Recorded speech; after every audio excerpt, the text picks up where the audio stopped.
My name is Amanda, and I started working for Colorado Surrogacy about 3 years ago. Colorado Surrogacy is now Bright Futures Families because there are 6 branches. I do case management for them and basically anything that's needed. I started out as admin, so have grown with the company over time.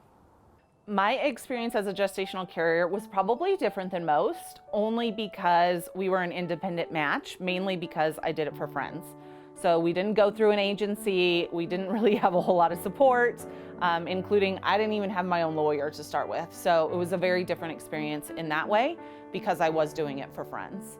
And I didn't even know agencies existed at the time. So it was still a very fulfilling process just because I did do it for friends. Like, they had tried to have a child before, they had a very significant loss in the middle of a pregnancy, and it was something she knew she couldn't do herself. And so it was something I always wanted to do. So giving them a child and seeing their faces was the best gift ever. So regardless of all the struggles, that still was worth it. I just don't want other people to have to experience those same things.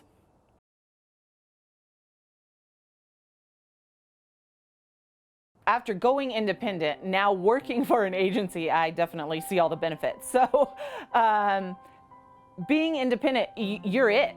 Like, if they need medical records or if they need anything, they come directly to you. You don't have a sounding block. You don't have that person to help you find these things, or, hey, can you follow up for me? That's all on your shoulders. If you have any questions about medications, you have to contact the clinic directly, which we would still advise you to do as an agency, but there is no other support system. So if you can't get a hold of the clinic, or the nurse isn't available, or something happens, there is no other sounding board. And so you are really stuck. It's on you. And there are no answers. Like, if you're like, hey, what's the timeline look like? What's going to happen with this? Well, I don't know. I just have to wait for the clinic to give me answers. So there's no support system, basically.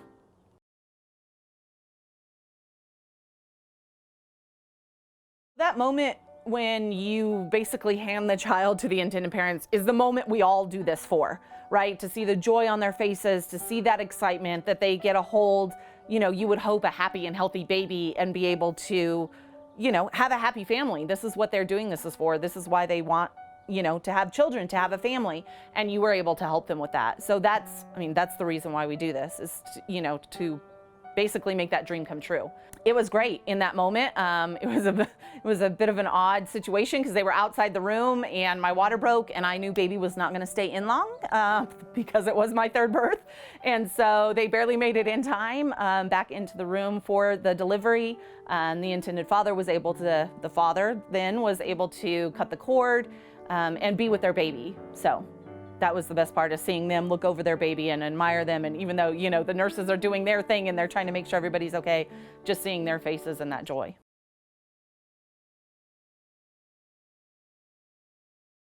I knew growing up that I would probably want to be a gestational carrier or be a surrogate in some fashion because my sister had cancer when she was young. So I knew the possibility of her having her own children was pretty slim. So before even having my own children, not having any idea what pregnancy and birth would be like, it was definitely something I considered. Once I had my own children, I was like, oh yeah, I got this. We can do this. This will happen. It just didn't work out for my sister and brother-in-law. We had multiple conversations and things were happening, but just due to my sister's health and their lives and things that were happening, it just wasn't best for them to have a child at that moment. And I saw on Facebook that a college friend of mine needed a surrogate because of what had happened to them. And I reached out. Little did I know that was like jumping off a cliff and with no return. So I reached out to them. I filled out the 25-page application for the clinic. And yeah, the rest is history because now she's almost 4. But it was something I thought about for a long time growing up. It was something I figured I would do. I just figured it was for my sister. But when I saw this close college friend of mine struggling with that, seeing their loss as I was, as I was sitting in a rocking chair with my own child, like, that's tough. They want a kid too. They want to be happy too. And so I did it out of the kindness of my heart because I wanted them to have the same joy I had.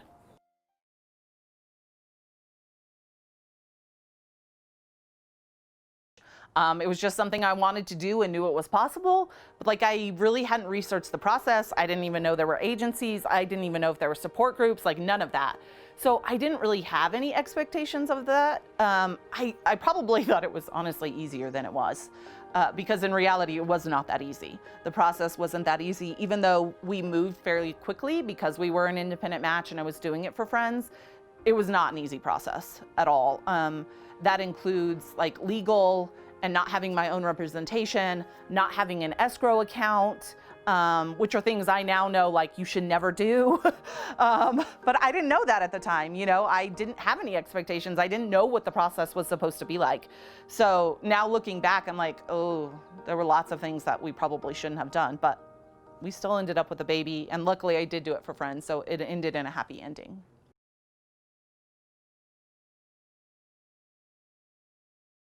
The most rewarding part of the journey for me was definitely them seeing their baby for the first time, being able to hold that healthy baby, feed that baby for the first time. But even more so, because they are friends of mine, because we do keep in touch, is seeing those pictures all the time, like seeing this little girl grow, watching all the new things that she's learning, seeing the joy in her family's faces, you know, when she gets to go spend time with grandma and grandpa, and that kind of thing is really the best, is being able to, you helped create a family.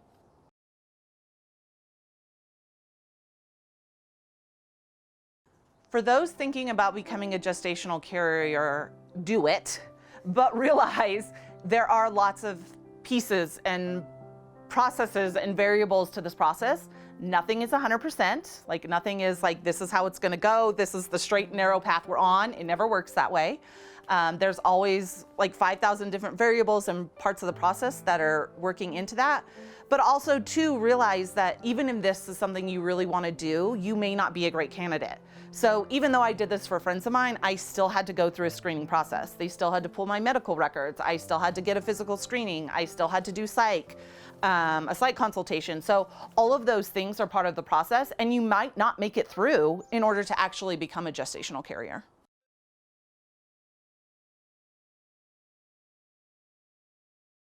When my intended parents met their child for the first time, it was the best experience. I know they were super nervous. I know they were worried about the process. They were also rushing into the room at the last second. But it's basically pure joy. I mean, think of, you know, anybody that's had children and you see that child for the first time, like you're just excited to see that baby. You're hoping that everything is okay, that everything's healthy, that everything's great. And just, you know, them excited to be able to start this next chapter of their life.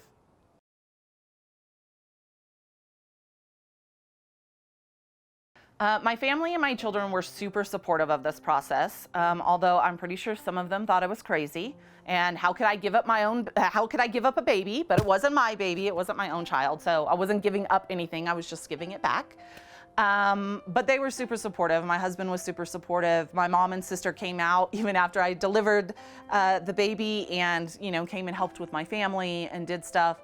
My kids think it's a great thing. They now ask people if they're keeping their baby. And I have to explain it's only because I was a gestational carrier. Not that they're trying to be rude. So, I mean, they just think of it as a generous thing, like something that's great. Helping another family was something that they couldn't have done otherwise.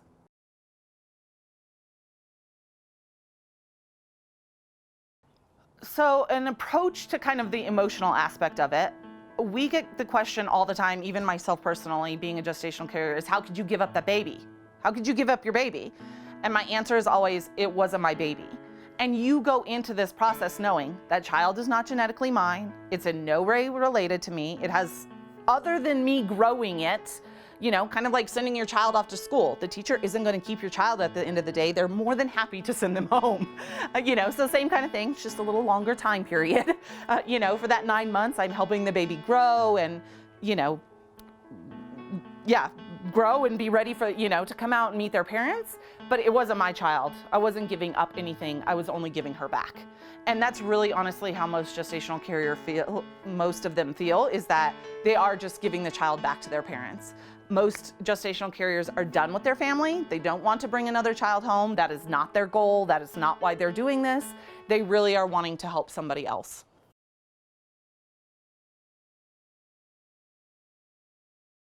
A great first step to starting your process as a gestational carrier is, you have two options. If you're really like gung-ho, I'm ready to go, I think this is for me, you can get online on any one of our 6 branches and fill out the intake form, or there's also an option to ask an expert. And so you can call and do a free consultation with Amber, one of our intake coordinators who is a 2-time gestational carrier, and she is totally willing to answer your questions as well about becoming a gestational carrier and see if this is something that's right for you.